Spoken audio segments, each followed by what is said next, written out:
नमस्कार साथियों, मैं सोहन चौधरी। आज का जो महत्वपूर्ण वीडियो है और महत्वपूर्ण जो जानकारी है, काफ़ी साथियों के कमेंट्स के बाद ये महत्वपूर्ण बनाई जा रही हैं। वैसे इस योजना के बारे में आप तक ये सूचना पहुंच चुकी होगी काफ़ी हद तक, लेकिन इसकी विस्तृत जानकारी और पूरी तरह से प्रामाणिकता के साथ और लाइव प्रूफ के माध्यम से आपको दी जा रही हैं। इसको आप समझना है। काफ़ी साथियों के फ़ोन कॉल्स और मैसेजेस के बाद इनके कुछ सवालों के प्रत्युत्तर आपके जो साथ हो सकते हैं कि आपकी जहन के अंदर भी घूम रहे होंगे, वो उन्हीं सवालों का प्रत्युत्तर देने जा रहा हूं। देखिए, राजस्थान सरकार की मुख्यमंत्री चिरंजीवी स्वास्थ्य बीमा योजना, यानी राजस्थान सरकार की स्वास्थ्य सेवा को लेकर सबसे बड़ी सरकारी योजना है। और इस योजना का जो रजिस्ट्रेशन है साथियों, हमारा 1 अप्रैल 2021 से आरंभ हो चुका है। 1 अप्रैल 2021 से ये हमारे आरंभ हो चुका है। इस योजना का नाम है मुख्यमंत्री चिरंजीवी स्वास्थ्य बीमा योजना। अब इस योजना में कौन लाभ उठा सकते हैं? सबसे पहले बात करते हैं कि आपको क्लियर कर देता हूं कि राजस्थान का जो प्रत्येक नागरिक है वो इसका लाभ उठा सकता है। राजस्थान का प्रत्येक नागरिक इसका लाभ उठा सकता है। अब भले वो इस नागरिक में बात करें तो वो सरकारी सेवा में है वो भी कर्मचारी। इसके अलावा बात करते हैं निजी क्षेत्र में यदि काम कर रहा है वो भी। इसके अलावा यदि वो किसान है तो वो भी लाभ उठा सकता है। मजदूर है वो भी लाभ उठा सकता है। सभी वर्ग यानी ऑल कैटेगरीज इसके अंदर, यानी राजस्थान का जो बच्चा जन्म ले रहा है और इसके अलावा प्रत्येक नागरिक इसका फ़ायदा उठा सकते हैं। तो ये बात क्लियर हो जाती है, क्योंकि कई साथियों के ये मैसेजेस थे कि सर इसका लाभ कौन उठा सकता है, तो मैंने आपको क्लियर कर दिया है कि सभी नागरिक उठा सकते हैं। अब इसमें फ़ायदा क्या है? पहली बात तो हमें क्या दस्तावेज चाहिए? सबसे पहले हमारे पास होने चाहिए जो दस्तावेज हैं आवश्यक रूप से आधार कार्ड। ये आधार कार्ड हमारा सबका एक आधार महत्वपूर्ण है। और दूसरा हमारा है जन आधार कार्ड। जन आधार कार्ड होना चाहिए। यदि नहीं है तो आप बना लीजिए, तुरंत आपका बनकर तैयार हो जाएगा। इसके लिए आपको कहाँ जाना पड़ेगा? आपको ई मित्र पर जाना होगा। आपके आसपास बहुत सारे ई मित्र हैं। प्रत्येक राजस्थान के प्रत्येक गाँव ढाणी के अंदर यहाँ पर ई मित्र उपलब्ध हैं, उनका आप लाभ उठा सकते हैं। तो आप प्रत्येक ई मित्र पर जाकर, किसी भी ई मित्र पर जाकर आप अपना जन आधार कार्ड बनवा सकते हैं। यदि आपके पास पहले से यदि भामाशाह कार्ड बना हुआ है तो भामाशाह कार्ड ही आपका जन आधार कार्ड में कन्वर्ट हो जाएगा। आप ई मित्र पर जाकर आप भामाशाह कार्ड देकर अपना जन आधार कार्ड निकलवा सकते हैं। अब बात करते हैं कि इसके अंदर पहले से ही सरकार ने, ये महत्वपूर्ण है कि यदि आपका परिवार खाद्य सुरक्षा योजना के अंदर लाभान्वित है, यानी खाद्य सुरक्षा योजना यानी राष्ट्रीय खाद्य सुरक्षा अधिनियम या सामाजिक या आर्थिक जनगणना 2011 के अंदर लाभार्थी पे रजिस्ट्रेशन करवाने की आवश्यकता नहीं है। यानी कहने का तात्पर्य, यदि आप पहले से ही राष्ट्रीय खाद्य सुरक्षा अधिनियम के दायरे में आते हैं या सामाजिक आर्थिक जनगणना 2011 के अंदर आते हैं तो आपका रजिस्ट्रेशन ऑटोमेटिक हो चुका है, यानी आपका अकाउंट को सीडेड किया जा चुका है। आप अपने चेक कर सकते हैं वैसे अपने ई मित्र पर जाकर। अब बात करते हैं कि इसकी फ़ीस क्या लगेगी, इसका चार्ज क्या लगेगा। तो ये बता देता हूँ कि आप यदि ई मित्र पर मुख्यमंत्री चिरंजीवी स्वास्थ्य बीमा योजना के लिए आवेदन करें और प्रीमियम जमा करवाने और पॉलिसी का प्रिंट लेने का आपको कोई भी शुल्क नहीं हो देना है। अब बात करते हैं कि ये संपूर्ण जो है नहीं हमारे जो राष्ट्रीय खाद्य सुरक्षा अधिनियम है या सामाजिक आर्थिक जनगणना जो लाभार्थी हैं उनको सारा का सारा जो शुल्क है वो राज्य सरकार द्वारा वहन किया जाएगा। इसके अलावा जो सरकारी सेवा के अंदर हैं जो कर्मचारी वर्ग हैं उससे 850 रुपये प्रति वर्ष लिए जाएंगे। और 850 रुपये लेने के बाद हमें क्या प्राप्त होगा? अब बात करते हैं कि स्वास्थ्य बीमा योजना में हमने रजिस्ट्रेशन करवा लिया है तो इसके बाद हमें क्या लाभ है, क्या प्राप्त होगा हमें लाभ? ये हमारे सामने सबसे ज़्यादा सवाल आता है। तो इसके अंदर बात बता देता हूँ। सबसे पहले कुछ खास बातें कि क्या लाभ होगा। इससे हमारी बात करते हैं कि योजना से जुड़े जो सरकारी और निजी अस्पताल में आपके परिवार के किसी भी मेंबर को भर्ती होने पर, उसका इलाज होने पर आपको 5 लाख तक यदि उसका कोई भी खर्च आता है तो आपको पैसा देने की आवश्यकता नहीं है। आपको ये चिरंजीवी कार्ड योजना दिखाना पड़ेगा और ये कार्ड दिखाते हैं आपके पास पूरा का पूरा आपको पैसे देने की आवश्यकता नहीं है। ये सारा का सारा सरकार द्वारा व्यय किया जाएगा और वो कैशलेस इलाज माना जाएगा, ठीक है। और ये योजना से इसमें कुछ बड़े बड़े निजी जो अस्पताल भी हैं, इसके अलावा सरकारी अस्पताल भी हैं।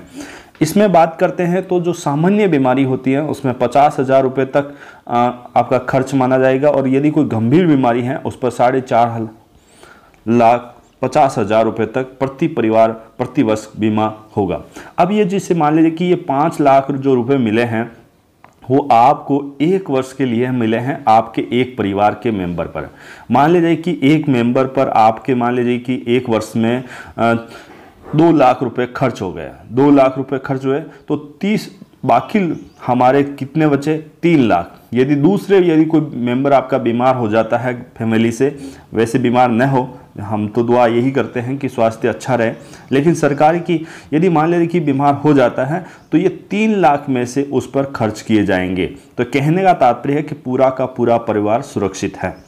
उसके बाद बात करते हैं कि इसमें सारे के सारे जो हमारे राष्ट्रीय खाद्य सुरक्षा अधिनियम और सामाजिक आर्थिक जनगणना के जो पात्र हैं, परिवार हैं, इसके अलावा जो लघु और सीमांत किसान हैं और या अपने संविदा कर्मी हैं, उनका पूरा का पूरा जो प्रीमियम है वो सरकार के द्वारा वहन किया जाएगा। उनको प्रतिवर्ष पैसे देने की आवश्यकता नहीं है, उनका ऑटोमेटिक प्रतिवर्ष रजिस्ट्रेशन भी चलता रहेगा, ठीक है।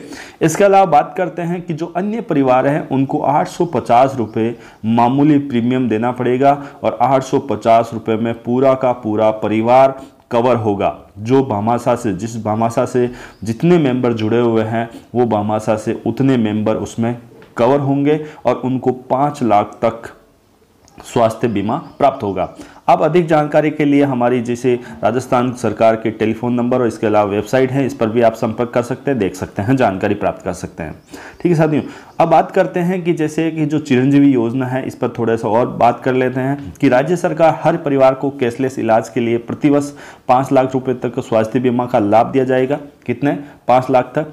योजना में हमारे सरकारी निजी सरकारी सारे के सारे लाभ मिलेंगे। इसमें अलावा हमारे कौन इसके लाभार्थी हैं? राष्ट्रीय सुरक्षा अधिनियम और सामाजिक आर्थिक जनगणना के पात्र परिवार, लघु सीमांत कृषक, संविदा कर्मी पूरा लाभ उठा सकते हैं, ठीक है। 2011, ठीक है। रही बात, इसमें यह भी कहा गया है कि राष्ट्रीय खाद्य सुरक्षा योजना और सामाजिक आर्थिक जनगणना 2011 के जो लाभार्थी हैं उनको रजिस्ट्रेशन करवाने की आवश्यकता नहीं है, बाकी लोगों को रजिस्ट्रेशन करवाना होगा ई मित्र पर जाकर। जैसे लघु सीमांत किसान, संविदा कर्मी है, अन्य लाभार्थी हैं, उनको ई मित्र पर जाना होगा और रजिस्ट्रेशन करवाएं, ठीक है, अपने पास में। इसके अलावा जो बाकी नागरिक हैं उनको 800 रुपये 50 रुपये प्रीमियम देना पड़ेगा, मामूली प्रीमियम देना पड़ेगा, उसका लाभ प्राप्त हो जाएगा। अब इसके लिए आपके पास आवश्यक दस्तावेज क्या होना चाहिए? एक तो आपके पास आधार कार्ड होना चाहिए और दूसरा आपके पास जन आधार कार्ड होना चाहिए। जन आधार, जिसको आप भामाशाह के नाम से भी जानते होंगे, यदि आपके पास भामाशाह है तो आप ई मित्र पर चले जाइए, वहाँ पर जन आधार आपका निकल जाएगा आसानी से, किसी भी प्रकार की कोई प्रॉब्लम नहीं है, ठीक है। जन आधार निकल जाएगा और पंजीयन नंबर होना आवश्यक है, जिससे आपके बाद ई मित्र पर आपका रजिस्ट्रेशन हो जाएगा। ये जो योजना है ये 1 अप्रैल, ध्यान रखना, 1 अप्रैल से 10 अप्रैल 2021 के हर ग्राम पंचायत में विशेष रजिस्ट्रेशन शिविर लगाए गए हैं। आप अपनी ग्राम पंचायत में संपर्क कर सकते हैं, जहां पर आप अटल सेवा केंद्र लगे हुए हैं वहां पर बात कर सकते हैं। 1 अप्रैल 2021 से 30 अप्रैल 2021 तक लाभार्थी स्वयं ऑनलाइन या ई मित्र से रजिस्ट्रेशन करवाएं। ये योजना का जो लाभ मिलना शुरू होगा वो 1 मई 2021 को मजदूर दिवस पर इसकी शुरुआत की जाएगी। 1 मई 2021 को इसकी शुरुआत, आप लाभ लेना शुरू हो जाएगा, ठीक है साथियों। अब इसके साथ साथ मुख्यमंत्री महोदय ने भी ये पूरी तरह से योजना के बारे में बताया है कि प्रदेश के हर परिवार को स्वास्थ्य बीमा के दायरे में लाने के लिए 1 अप्रैल से रजिस्ट्रेशन की प्रक्रिया शुरू होगी और 1 मई को मजदूर दिवस के मौके पर बीमा सुविधा का योजना शुरू हो जाएगी। इसमें NFS और SE सीसी के दायरे में आने वाले परिवारों को और संविदा कर्मी और लघु और सीमांत किसानों को निःशुल्क, अन्य परिवारों के बीमा प्रीमियम को 50% राशि लगभग 850 रुपये में सरकारी सेवा और निजी सेवा में संस्थाओं में कैशलेस इलाज के लिए प्रतिवर्ष 5 लाख रुपए तक चिकित्सा सुविधा मिलेगी। साथियों, आपको अपने और अपने पूरे परिवार को सुरक्षित कीजिए। इसके साथ साथ ज़्यादा से ज़्यादा लोगों को बताने का कोशिश कीजिए और ज़्यादा से ज़्यादा लोगों को जितनी आप सहायता कर सकते हैं, उनको गरीब परिवार हैं जो इस टेक्नोलॉजी के बारे में नहीं जानते हैं या इस योजना के बारे में नहीं जानते हैं, तो कम से कम आप एक व्यक्ति की मदद कर दीजिए, तो हो सकता है उसकी ज़िंदगी बच सकती है। उसको फ्री में सरकार द्वारा जो दिया जा रहा है उस सुविधा का लाभ उठा सकता है। तो कम से कम आप एक व्यक्ति की ज़रूर मदद करें जिसे उसको इस योजना का लाभ उठा सके। ठीक है साथियों, तो ये बता दिया है आपको इस योजना में क्या करना है। 2011 की बात कर दी है। इसके अलावा आपको क्या आवश्यकता है, इसके अलावा योजना का संपूर्ण जानकारी आपको उपलब्ध करवा दी गई है। अब बात करते हैं कि जो सरकारी सेवा के अंदर जो व्यक्ति हैं उनको क्या करना है कि आपने जो अपनी SSO ID है उस SSO ID के अंदर आपको जाना है और SSO ID के अंदर जाने के बाद वहाँ पर आपको RGHS लोगो लगा हुआ आपको मिल जाएगा। वहाँ पर उस पर आप क्लिक करना है। उसके बाद आपको क्या करना है, वहाँ उस लिंक पर क्लिक करने के बाद जन आधार कार्ड नंबर डालना है और उसके बाद आपको अपनी एम्प्लॉय ID डालनी है। आपको अपनी एम्प्लॉय ID डालनी है। एम्प्लॉय ID डालते हैं आपके परिवार के सदस्य आ जाएंगे और परिवार के सदस्य यदि जो सदस्यों को इस दायरे में लेना है उसको क्या करना है, आपको सबमिट कर देना है। इस प्रकार से जैसे ही आप सबमिट करेंगे तो आपका रजिस्ट्रेशन हो जाएगा। अब बात करते हैं इससे फ़ायदा क्या है। वैसे आप इसको साधारण आप अपने एंड्रॉयड फ़ोन से भी कर सकते हैं। इसमें कंप्यूटर की आवश्यकता नहीं है। अपने मोबाइल में भी आप SSO ID लॉगिन करके इसको खोल सकते हैं और देख सकते हो जो भी सरकारी कर्मचारी जिनके पास पहले से ही एम्प्लॉय ID यानी SSO ID बनी हुई है तो, और आपके पास जन आधार और एक एम्प्लॉय ID होनी चाहिए या PPO ID भी होनी चाहिए। बात करते हैं कि इसमें जो हमारे आर्चिस फैमिली का अर्थ क्या है। इसका अंदर हलता है कि फैमिली का अर्थ है कि लाभार्थी के पति पत्नी और कर्मचारी पर जितने भी जो आश्रित हैं 25 वर्ष तक की 2 संतान और माता पिता जो सामान्यतः कर्मचारी के पद स्थापन के स्थान पर रहते हुए जिनकी मासिक आय 6000 से कम है वो इसके क्या होंगे, लाभार्थी होंगे। रही बात इसमें हमारे को क्या जो सरकारी कर्मचारी हैं उनको क्या कैसे इनका लाभ मिलेगा बता देता हूँ। अस्पताल के अंदर आपको ये सुविधा मिलेगी। अस्पताल के अंदर क्या मिलेगा कि 36,000 तक जिसकी वेतन श्रृंखला है उनको राजकीय अस्पतालों में सामान्य वार्ड मिलेंगे और अधिकृत जो निजी अस्पताल हैं उनके अंदर जनरल वार्ड मिलेंगे और जिनकी हमारी वेतन श्रृंखला 36,000 से 63,000 तक है उनको कॉटेज वार्ड मिलेंगे राजकीय अस्पतालों में और अधिकृत जो है उन्हें अर्ध निजी वार्ड मिलेंगे। इसके अलावा 63,000 से उससे अधिक है उनको राजकीय अस्पतालों में डिलक्स रूम मिलेंगे और निजी अस्पतालों में उसको निजी वार्ड प्राप्त कर सकते हैं। ये तमाम बात की गई है। अब हमारे कई साथियों के सवाल थे कि क्या इसको कोविड-19 के उपचार की योजना को इमरजेंसी क्लॉज में शामिल किया गया है। तो हाँ, ये योजना अंतर्गत कोविड-19 के उपचार को भी शामिल किया गया है और गैर अनुमोदित अस्पताल में भी कोविड-19 का उपचार कराने का पुनर्भरण भी देय होगा, यानी कोविड-19 का भी लाभ इस योजना से ले सकते हैं। अब बात करते हैं कि यह सवाल सामने आ सकता है कि यदि मेरे पास जन आधार कार्ड उपलब्ध नहीं है परंतु आधार कार्ड बना हुआ है तो क्या मैं इस योजना का लाभ ले सकता हूं? जी, जिस लाभार्थी का जन आधार कार्ड बना हुआ नहीं है वो जन आधार कार्ड बनवा कर जाकर भी योजना का लाभ ले सकता है। उक्त जन आधार संख्या या जन आधार पंजीयन संख्या के आधार पर भी RGHS लाभार्थी बन सकता है। अब बात करते हैं कि क्या जिसके पास भामाशाह कार्ड है उन्हें भी जन आधार कार्ड बनवाना होगा? नहीं, पूर्व में जारी भामाशाह कार्ड के स्थान पर राज्य सरकार द्वारा निःशुल्क जन आधार कार्ड वितरण किए गए हैं। जो लाभार्थी नवीन कार्ड के लिए आवेदन करते हैं उन्हें जन आधार कार्ड जारी किया जाता है। ई वॉलेट से प्रतिवर्ष कितने रुपए तक का आहरण किया जा सकता है?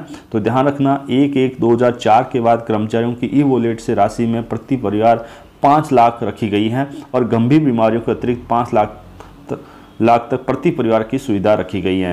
यदि इलाज के उपरांत यदि मान लें कि यदि इलाज के उपरांत यदि राशि शेष बच जाती है तो क्या अगले वर्ष में उपयोग में ली जा सकती है? नहीं ली जा सकती, अगले वर्ष के उपयोग में नहीं ली जा सकती। क्योंकि जैसे मान लीजिए कि आपने एक साल इलाज नहीं करवाया, दूसरे साल इलाज नहीं करवाया, तो क्या अगले साल 15 लाख का इलाज करा सकते हैं? नहीं करवा सकते हैं, ऐसा नहीं करवा सकते हैं। ये राशि 1 वर्ष के लिए है। यदि राशि शेष रह जाती है तो योजना प्रारंभ होने से 1 वर्ष की समाप्ति पर स्वतः ही कालांतित हो जाएगी और अगले नए सिरे से स्वास्थ्य परिलाभ होगा। अब बात करते हैं कि लाभार्थी कितनी बार इस योजना के अंतर्गत इलाज करा सकता है। तो बता देते हैं कि परिवार के वॉलेट में उपलब्ध राशि में शेष रहने पर लाभार्थी परिवार द्वारा इस राशि योजना का अनुसार कितनी भी बार इलाज करवा सकता है। यदि मान लीजिए कि एक व्यक्ति है, उसको साल में 3 बार जाना पड़े हॉस्पिटल, तो जाना का उसको लाभ ले सकता है। अब बात करते हैं, सवाल ये पैदा होता है हमारे सामने, कई सवाल ये होते हैं, क्या इस योजना के अंतर्गत योजना के प्रारंभ होने के बाद भी बीमारियां ही शामिल हैं? नहीं, इस योजना के अंतर्गत योजना चालू होने से पूर्व की बीमारियां भी इसका चिकित्सा कवर करती हैं। ये भी महत्वपूर्ण है। अब हमारे सामने एक सवाल खड़ा होता है कि क्या मेरा बच्चा जो 6 माह आयु का है उसका जन आधार कार्ड में नहीं है, तो क्या उसे योजना का लाभ मिलेगा? हाँ, उसके अंतर्गत पात्र परिवार के जन आधार कार्ड में विवरण में नाम सम्मिलित नहीं होते हुए भी उसे परिवार के 1 वर्ष तक की आयु के बच्चों को योजना के अंतर्गत इलाज देने का प्रावधान रखा गया है। यदि आपका बच्चा छोटा है और 1 वर्ष का है और उसको नवीन जन आधार योजना में नाम नहीं जोड़ा गया है तो भी उसका लाभ प्राप्त होगा। अब हमारे सामने अगला सवाल तैयार होता है, क्या उक्त लाभार्थी परिवार में यदि शामिल नवविवाहिता को इस योजना का लाभ मिलेगा? हाँ, परंतु इसके लिए नवीन वधू का नाम परिवार के जन आधार कार्ड में तत्काल जुड़वाया जाए और इसके लिए वो नज़दीक ई मित्र केंद्र या राजीव गांधी सेवा केंद्र या अटल सेवा केंद्र पर जाकर नाम जुड़वा सकते हैं और जन आधार कार्ड में नाम होने की योजना का लाभ प्राप्त हो सकेगा, अन्यथा लाभ नहीं मिलेगा। अब मेरे सामने एक सवाल और फिर खड़ा होता है कि मेरे परिवार का जन आधार कार्ड बना हुआ है, फिर किसी सदस्य का नाम नहीं जुड़े होने से उसे लाभ मिल पाएगा? नहीं, उसके लिए आपको क्या करना होगा कि जन आधार कार्ड में नाम होने पर ही योजना का लाभ प्राप्त हो सकेगा। यदि परिवार के किसी भी सदस्य का नाम जन आधार कार्ड में जुड़ने से रह गया है तो उसका नाम तत्काल रूप से जुड़वाएं। ठीक है साथियों, तो तमाम सवालों के उत्तर आपको दे दिए गए हैं। उम्मीद है कि आपको ये वीडियो पसंद आया होगा और अपने साथियों को, दोस्तों को शेयर कीजिए जिससे उनको भी ज़्यादा से ज़्यादा लाभ हो सके और राजस्थान सरकार की महत्वपूर्ण योजना जो कैशलेस योजना है और जिसे मुख्यमंत्री चिरंजीवी योजना के नाम से जानी गई है, जिससे ज़्यादा से ज़्यादा लाभ ले सकें, आप कम से कम अपने साथियों की और अपने रिश्तेदारों की और जितने लोगों की मदद कर सकते हैं प्रत्यक्ष या अप्रत्यक्ष रूप से उनको शेयर कीजिए। इसी के साथ जो नए साथी हैं इसी प्रकार की योजनाओं को संबंधित और महत्वपूर्ण जानकारियों से संबंधित लेकर आएंगे। आप इस चैनल को सब्सक्राइब कर लेना, बेल आइकन को जरूर प्रेस करना जिससे आने वाला हर वीडियो का नोटिफिकेशन मिल सके। इसी के साथ जय हिंद, जय भारत।